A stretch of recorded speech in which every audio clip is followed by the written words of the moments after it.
Assalamualaikum warahmatullahi wabarakatuh. Nama saya Hamdan Majidan, NIM 20, absen 19, kelas 2A akan menjelaskan tentang peralatan di ruang IGD.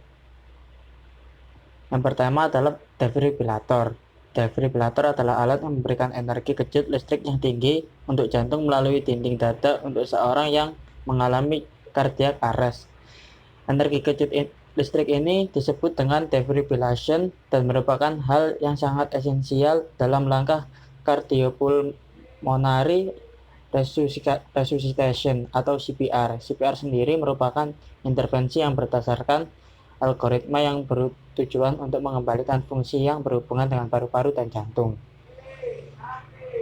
Yang kedua adalah ventilator. Ventilator adalah mesin yang berfungsi untuk menunjang atau membantu pernafasan. Ventilator seringkali dibutuhkan oleh pasien yang tidak dapat bernafas sendiri, baik karena suatu penyakit atau karena cedera yang parah. Tujuan penggunaan alat ini adalah agar pasien dapat mendapat asupan oksigen yang cukup. Kemudian autoclave. Autoclave adalah sebuah alat laboratorium yang digunakan untuk mensterilkan alat-alat laboratorium yang bersifat reusable setelah digunakan sehingga kembali aman dan bersih ketika akan digunakan kembali.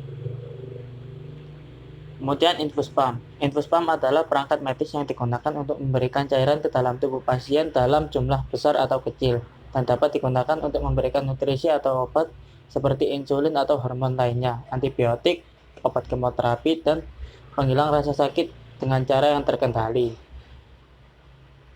Kemudian X-ray mobile.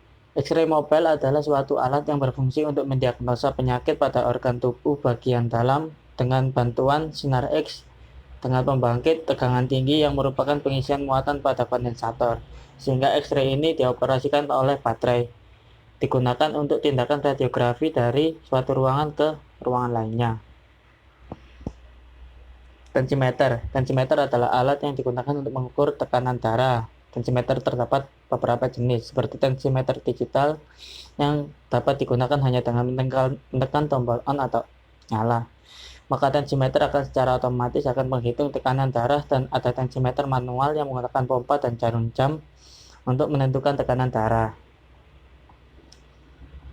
Kemudian adalah stetoskop. Stetoskop merupakan alat yang paling umum ditemui di fasilitas kesehatan. Alat ini digunakan untuk mendengarkan detak jantung sehingga bisa diketahui berapa BPM-nya.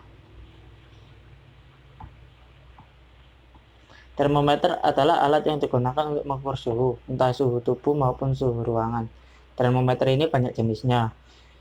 Ada yang media ukurannya menggunakan air raksa, alkohol, dan ada yang berupa termometer digital. Pasien monitor. Pasien monitor adalah suatu alat yang difungsikan untuk memonitor kondisi fisiologis pasien, di mana proses monitoring tersebut dilakukan secara real time sehingga dapat diketahui kondisi fisiologis pasien pada saat itu juga. Pasien monitor ini menampilkan parameter-parameter yang dibutuhkan dokter untuk mengecek keadaan pasien selama 24 jam penuh secara real time. Kemudian ECG. ECG adalah elektrokardiogram, merupakan tes diagnostik umum yang digunakan untuk mengevaluasi fungsi jantung. Tes tersebut merekam aktivitas listrik dari jantung dan pada batas tertentu mengidentifikasi jika ada peredaran atau aliran darah yang tidak normal. Sekian, terima kasih. Apabila ada kesalahan dalam pengucapannya, saya minta maaf. Wassalamualaikum warahmatullahi wabarakatuh.